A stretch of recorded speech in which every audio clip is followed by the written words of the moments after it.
दर्शकांनो, आजच्या विशेष भागात तुमच्या सगळ्यांचं अगदी मनापासून स्वागत। आणि सध्या माझ्यासोबत आहेत आपल्या अकोल्याचे नवनिर्वाचित खासदार, ज्यांची या अकोल्याच्या या तिरंगी लढतीमध्ये, या चुरशीच्या लढतीमध्ये विजयश्री आपल्या गळ्यात घेतला, ते म्हणजे आदरणीय अनुपदादा धोत्रे। दादा, तुमचं खूप खूप स्वागत आहे। आणि सगळ्यात पहिले तुमचं खूप खूप अभिनंदन की तुम्ही एक युवा खासदार म्हणून आता सगळ्यांच्या समोर आलेले आहात। मला या सगळ्या प्रवासाविषयी सगळ्यात आधी जाणून घ्यायचं आहे की सगळ्यांना एक भीती होती किंवा असं म्हणा की विरोधकांनी तुमच्याविषयी एक जो सगळा काही कट रचला होता असं म्हणायला हरकत नाही की तुम्ही एक नवखे उमेदवार आहात किंवा घराणेशाहीचा आरोप परत त्याच्यामध्ये। आणि बऱ्याच लोकांना आहे की ज्या व्यक्तीने कधी कुठलीच निवडणूक लढवली नाही त्याला थेट खासदारकीमध्ये उभं करायचं, असे तुमच्यावरती सगळे आरोप होते। या आरोपांना बाजूला ठेवून आपल्या कामावरती कॉन्सन्ट्रेट करून तुम्ही हा विजयश्री मिळवला, पण हा प्रवास खरोखर किती खडतर होता तुमच्यासाठी? एक निवडणूक मध्ये मला कॉन्फिडन्स होता, जो 99 पासून संजय भाऊंचे इलेक्शन मध्ये त्याचा एक मी भाग राहिलेलो आहे आणि मला लोकसभा प्रभारी म्हणून पक्षाने जबाबदारी दिली।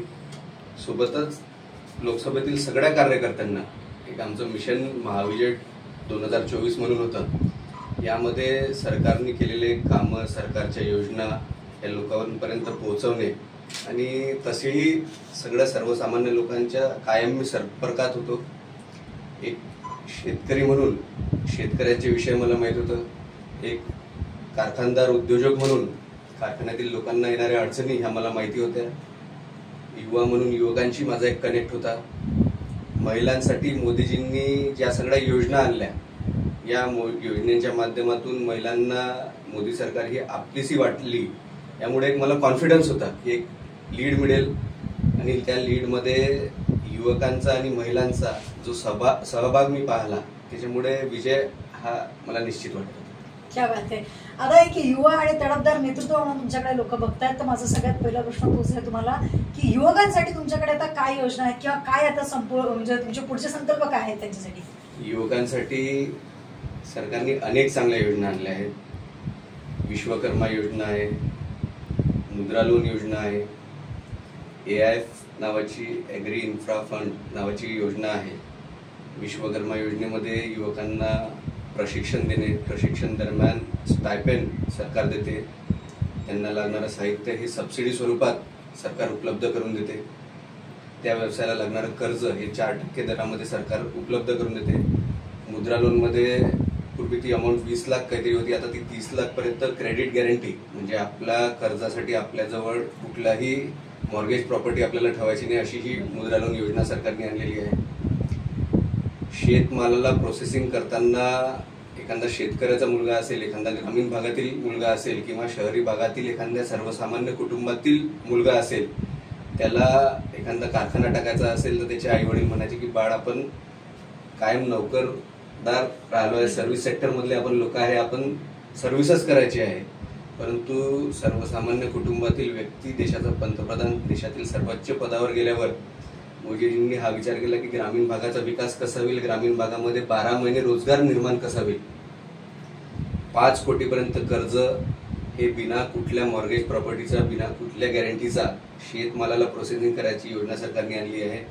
या योजनेच्या माध्यमातून ग्रामीण भागामध्ये नवीन उद्योजक निर्माण होतील, 12 महिने रोजगार निर्माण होईल। शेतमालाला प्रोसेसिंग करून शेतमालाला भाव कसा मिळेल आणि एक प्राइस स्टेबिलिटी, या योजनेमध्ये शेतमालासाठी विविध factories, cold storage, godown, grading अशा माध्यमातून एक चांगला विकास हा ग्रामीण भागाचा आणि शहरी भागाचा समतोल विकास कसा होऊ शकेल, या दृष्टिकोनातून ही योजना आणलेली आहे। या योजनेचा प्रसार मी पुढील 5 वर्षात युवा असतील, महिला असतील यांच्याकडे करणार आहे। एक इझी ॲक्सेस युवा खासदार म्हणून अकोला लोकसभाच नाही तर संपूर्ण विदर्भातील युवक माझ्याकडे पाहतात। मी दिल्लीलाही गेलो तर पूर्ण महाराष्ट्रातील युवकांना माझी ओळख आहे असं माझ्या लक्षात आलं, तर नक्कीच त्यांना ज्या ज्या अडचणी असतील, भारतीय जनता पार्टी महायुतीचा कार्यकर्ता म्हणून मी त्यांच्या सगळ्या अडचणी ह्या सॉल्व्ह करतो।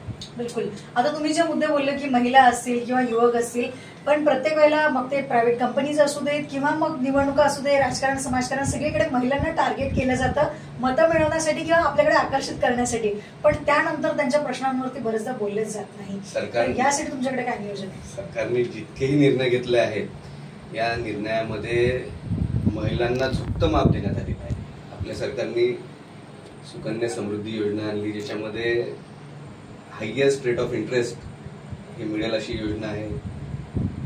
जितके आता मी आपल्याला AIF नावाची योजना सांगितली, तर कारखान्यासाठी, शेतमालातील कारखान्यासाठी एखाद्या युवकनी कारखाना टाकला तर त्याला 50 ते 80% पर्यंत सबसिडी आहे. आणि ती सबसिडी जर महिलांनी टाकली तर त्या स्कीम मध्ये त्याच्यापेक्षा जास्ती टक्के सबसिडी ही महिला उद्योजकाला मिळेल. मोदीजींनी जे विकसित भारत 2024चा नारा दिलेला आहे, याच्यामध्ये त्यांनी एकच सांगितलं की आपल्याला डेव्हलप कंट्री म्हणून जगासमोर जर जायचं असेल, देशाची तिसरी मोठी अर्थव्यवस्था किंवा पहिली मोठी अर्थव्यवस्था आपल्याला बनायचं असेल, तर 50% हिस्सा हा कुठल्याही कामामध्ये महिलांचा जेव्हा असेल तेव्हाच हे शक्य होईल. आणि माझाही हाच विचार आहे की आज माझ्या जागी माझी बहीण ही मला जर रिप्लेस करत असेल तर माझ्यापेक्षा ती चांगलं काम करेल. आणि महिलांचा सहभाग हा सगळ्या जागी जर असेल तर आपल्या देशाचा विकास हा सध्या जो चालू आहे तुम्ही जे सांगताय दादा, ते त्या आखलेल्या या योजना आहेत, याच्यामध्ये तुम्ही त्या सगळ्यांना ते लाभ देणार आहेत. पण एक विदर्भातलं मी असं म्हणेल की म्हणजे गडकरींचा एक विषय सोडला तर तुम्ही एकमेव असे खासदार इथे आहात ज्यांनी विदर्भाचं नाव राखलेलं आहे. तर तुमच्या माध्यमातून तुमच्याकडे असं पर्सनल तुम्ही काही आढावा किंवा त्या संदर्भातलं प्लॅनिंग, कारण आमची बायांची मेहनत करायची प्रचंड तयारी आहे. आमच्या प्रत्येक गावामध्ये प्रचंड बचत गट आहेत, पण त्यांच्याकडे मार्केट अवेलेबल नाही आहे. आमच्या युवकांना घरदार सोडून, घरची भाकर सोडून बाहेर जायला लागतं इंडस्ट्री किंवा कामं शोधायला. तर तसं काही नियोजन आपल्याकडे आहे का किंवा आपण प्लॅन करतोय का? जसं मी आपल्याला सांगितलं की महिलांसाठी सरकारच्या ज्या योजना आहेत, युवकांसाठी योजना आहेत, परंतु त्या योजना त्यांना माहिती नसतात. एक कॉन्फिडन्स त्यांना नसतो की आपण उद्योग टाकला पाहिजे.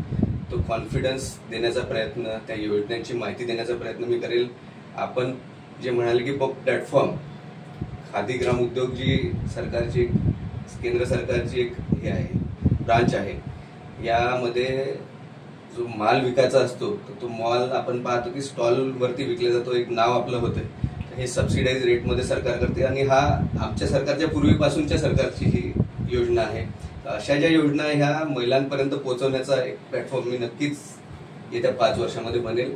आणि हे कार्यक्रम मी कायम घेत राहील जेणेकरून महिलांना एक प्रोत्साहन मिळेल. क्या बात आहे. आम्हाला ऍक्च्युली हे अपेक्षित आहे की तुमची ती कनेक्टिव्हिटी असावी, की तुम्ही सामान्यांसोबत त्यांच्यासोबत जोडलेले असावे. जसं की आपण कास्तकाराची लेकरं म्हणायला हरकत नाही की आपण शेतकऱ्यांचंच जे आहे आपलं घर राहिलेलं आहे. तर शेतकऱ्यांच्या संदर्भातही तुमच्याकडे काही चांगली नियोजन आहे. तुम्ही आता नुकत्याच काही मिटिंगा घेतलेल्या आहेत, तर त्याविषयी आम्हाला थोडं जाणायचं की शेतकऱ्यांसाठी काय नियोजन आहे.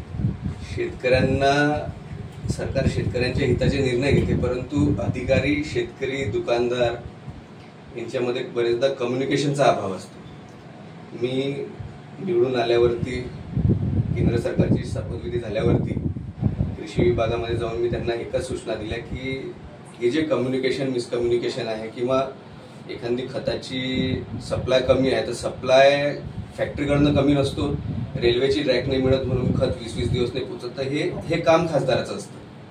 रेल्वेची रॅक नसेल तर खासदारांनी संबंधित मंत्रालय असेल त्यांना सांगून की बा सगळ्यात मोठी प्रायोरिटी हा शेतकरी आहे, आपण शेतकऱ्यांसाठी अमुक गोष्ट उपलब्ध करून दिली पाहिजे, त्या दृष्टीने मी काम करणार आहे.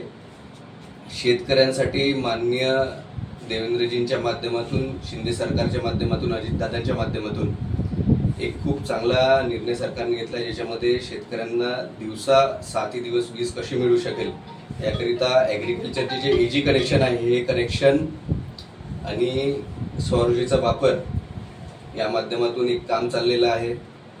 एक आनंदाची बातमी अशी आहे की या कामामध्ये आपल्या जिल्ह्याने जे टार्गेट आहे याच्यामध्ये सगळ्यात आपण पुढे, आपली टेंडर प्रोसेस झालेली आहे. 18 महिन्याचं टेंडर आहे. 18 महिन्यामध्ये आपल्या इथे शेतकऱ्यांना 20 दिवसा मिळू शकेल या दृष्टिकोनातून हे टेंडर सरकारने केलेलं आहे. आणि माझी अशी प्रायोरिटी आहे की टेंडर जरी 18 महिन्याचं आहे परंतु वर्षभरात त्या कंपनीने हे टेंडर कंप्लीट केलं पाहिजे. काल मी जी मीटिंग केली तेव्हा मी त्यांना सांगितलं की आपले सगळे आमदार, मी स्वतः आणि तुम्ही, आपण या कंपनीवाल्यांना जी मदत लागेल, जी अडचणी असतील, त्या लेबरच्या असतील किंवा काही टेक्निकल अडचणी असतील, या दूर करून हे काम आपल्याला पूर्ण करायचं आहे आणि त्या दिशेने ते सगळे लागलेले आहे. क्या बात आहे सर. आम्ही बघतो आहे की आपल्या आजूबाजूचे जे जिल्हे आहेत जे आपल्यापेक्षाही जास्त वंचित किंवा मागासलेले होते, ती सुद्धा आता आपल्या पुढे निघून चाललेली आहेत. इन्फ्रास्ट्रक्चर असेल, डेव्हलपमेंट असेल, या सगळ्यांच्या बाबतीत तर या सगळ्यांसाठी तुमच्याकडे काय नियोजन आहे की इन्फ्रास्ट्रक्चर आपली डेव्हलपमेंट हे तुम्ही कशावरती बघता किंवा तुमच्या नजरेतला विकास नेमका काय आहे? जे भारतीय जनता पार्टी महायुतीच्या विरोधी पक्ष आहेत यांनी या इलेक्शनमध्ये एक नरेटिव्ह सेट केला की अकोला लोकसभेमध्ये विकासच झाला नाही. अकोला लोकसभेमध्ये नॅशनल हायवे असतील, रेल्वेज असतील, एक मोठा विकास झालेला आहे. आमचे विरोधक म्हणतात की अकोल्यामध्ये उद्योगधंदेच नाही आहेत. मी आपल्याला सांगू इच्छितो की अकोला MIDC मध्ये आमची MIDC पूर्ण जे प्लॉट्स आहेत ते विकले गेलेले आहेत. सध्या 10% प्लॉट्स हे तिथे अवेलेबल आहेत. सोबतच आपला जिल्हा हा कॉटन सिटी आणि कॉटन डिस्ट्रिक्ट म्हणून, कॉटन बेल्ट म्हणून ओळखला जातो. मागील जी UPA सरकार होती यांच्या पॉलिसीज ह्या स्पिनिंग मिल किंवा कॉटन रिलेटेड जे युनिट्स आहे याला सुटेबल नव्हत्या. मागच्या वर्षी अकोला जिल्ह्यामध्ये 2 मोठे उद्योग जे 100 कोटीच्या वरचे आहेत अशा 2 स्पिनिंग मिल आपल्या इथे चालू झालेल्या आहेत. अकोला MIDC मध्ये 42.5 करोड रुपयाचे रस्ते या वर्षी टेंडर झालं आणि 6 महिन्यात हे टेंडर कंप्लीट करून एक चांगला रस्त्याचं जाळंही अकोला MIDC मध्ये झालेलं आहे. परंतु आपण आजूबाजूच्या जिल्ह्यापेक्षा जास्ती फॅक्टरीज आपल्या इथे आज आपण पाहू शकता की विदर्भामध्ये नागपूर सोडलं तर अकोल्यामध्ये सगळ्यात जास्त फॅक्टरीज आहे. परंतु हे आहे म्हणजे आपण आपलं काम झालं असं नाही. या 5 वर्षामध्ये माझी प्रायोरिटी राहील की यापेक्षाही गतीने जास्तीत जास्त फॅक्टरी ह्या आपल्या अकोल्यामध्ये कशा येतील आणि आपल्याला जी AIF योजना सांगितली याच्यामध्ये सामान्य लोकांचे उद्योग कसे होतील, एखाद्या सामान्य कुटुंबातील मुलगा किंवा महिलेचा एक मोठा उद्योग कसा स्थापित होऊ शकेल हाच माझा एम राहणार आहे. बिलकुल. माझा प्रश्न एक अनुत्तरित राहिला तो म्हणजे की तुमच्या नजरेतला नेमका मतदारसंघाचा विकास म्हणजे तुम्ही काय बघता? मतदारसंघाचा विकास आपण जसं चर्चा केली की उद्योग आले पाहिजेत, रोजगार निर्माण झाला पाहिजे. सोबतच जो आमच्या विरोधकांनी विषय केलेला आहे की जातीवादच्या माध्यमातून राजकारण करायचं, जाती जातीमध्ये भांडणं लावायची, आरक्षणच्या माध्यमातून सरकारला टार्गेट करायचं. आपल्या सरकारने जो आरक्षण विचार होता, आज आपण आपल्या जातीसाठी आरक्षणचा विचार केला की दुसऱ्या जाती आपल्याशी नाराज होतात, तर सरकारने आरक्षण पुरतं मर्यादित न राहता सगळ्या समाजाला, सगळ्या जातींना विविध योजना आणलेल्या आहेत. म्हणजे ती शिक्षणासाठी असेल, ती नोकरीसाठी असेल, ती व्यवसायासाठी असेल, तर ह्या योजनेसाठी जी निधी उपलब्ध असते ती पूर्ण युटिलाइज त्या समाजाचे लोक नाही करत. आम्ही इथील सगळे आमदार आणि मी स्वतः या योजनेची माहिती, त्यांच्या जातीच्या साठी असलेल्या योजनेची माहिती त्या लोकांना देऊन एक डेव्हलपमेंटचं काम आम्ही त्या लोकांपर्यंत पोहोचवणार आहे. आणि हा विकास हा आपण जसं सांगितलं की बा महिला आणि सगळ्या समाजाचे लोक याच्यामध्ये समाविष्ट झाले तरच विकास झाला असं मी समजतो. बिलकुल. जसं जर लोकसभेचा एक मतदारसंघ खूप व्यापक आणि मोठा असतो तसंच तुम्हाला जी प्रश्न ती आमच्याकडे खूप मोठा एक डेटा आहे पण आपल्याला वेळेचं पण एक बंधन आहे. तेव्हा आम्ही परत तुमच्याकडे कारण आता नेमकीच तुमची सुरुवात झालेली आहे, तेव्हा अजून काही काळ गेल्यानंतर आपण याच्यावरती नक्की चर्चा करू. आज तुम्ही आलात, एवढा वेळ दिला त्यासाठी तुमचं अगदी मनापासून आभार. तर हे होते आदरणीय खासदार अनुपजी धोत्रे, जे की अगदी नवनिर्वाचित खासदार आहेत आणि अगदी खासदार झाल्या दुसऱ्या दिवशी आपल्या कामाला सुरुवात करून त्यांनी त्यांच्या जे काही विजन आहे ते आपल्या सगळ्यांसमोर क्लिअर केलेलं आहे. तेव्हा इथून पुढे हा त्यांचा प्रवास असाच छान चालू राहणार आहे आणि त्यांच्याकडे ज्या नजरेने सगळी लोक अपेक्षेने बघतायत त्या अपेक्षा पूर्ण होतील अशी आपण सगळेजण आशा करू. परत भेटूया नवीन भागामध्ये नवीन व्यक्तीसह. तोपर्यंत बघत राहा दैनिक अजिंक्य भारत. नमस्कार.